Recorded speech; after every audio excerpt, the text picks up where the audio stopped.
In this video, we are going to see how we can create a monetization package using APIwiz monetization. In order to access monetization, you have to click on this button here and go to the total packages widget. Here you are presented with a list of packages. We'll dive deeper into all the details. Let's see how we can add a new package first.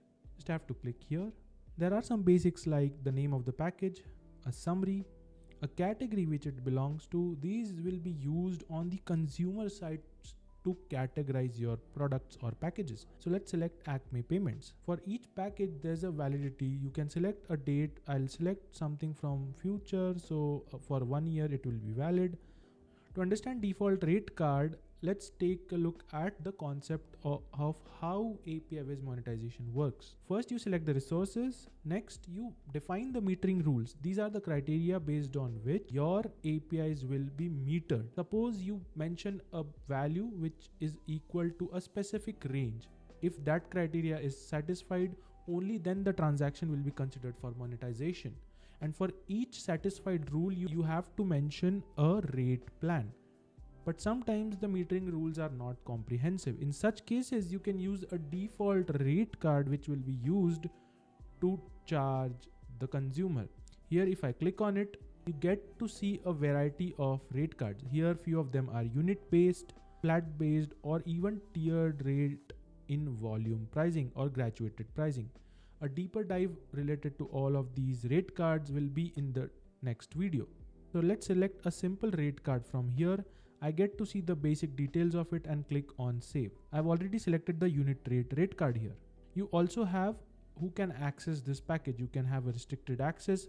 In this case, you get another section in this flow where you can define the access rules. Next one, when metering rules are not matched for API calls, you can decide whether if your metering rules are not comprehensive and there's such a data that does not satisfy any metering rule, do you want to let that call go unmetered? That is, you won't charge for that transaction, or you want to charge a default rate card. Next, you can add few external URLs which can be help documentation, some policies, refund policies, or general product related documentation links. This is a critical one where you can allow people to see the metering criteria, which is the rule based on which they will be charged. Either you can allow them to see or not. If you allow them, this metering details will be visible in the product page.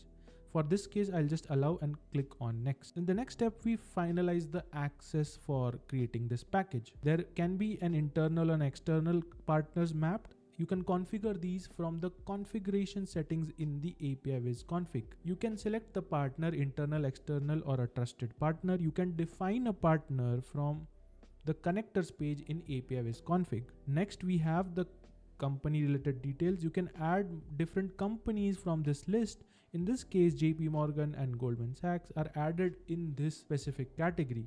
You can deselect a specific one from here. Next, you have standalone developers, people who have signed up on their own on the developer portal, and people who belong to different companies that are listed here. For example, I want the individual standalone developers to have access, but don't want other internal people to have access. So you can deny access and click on next. In the next video, we will see how we can select the resources, define metering rules, and select appropriate rate plan for creating a package.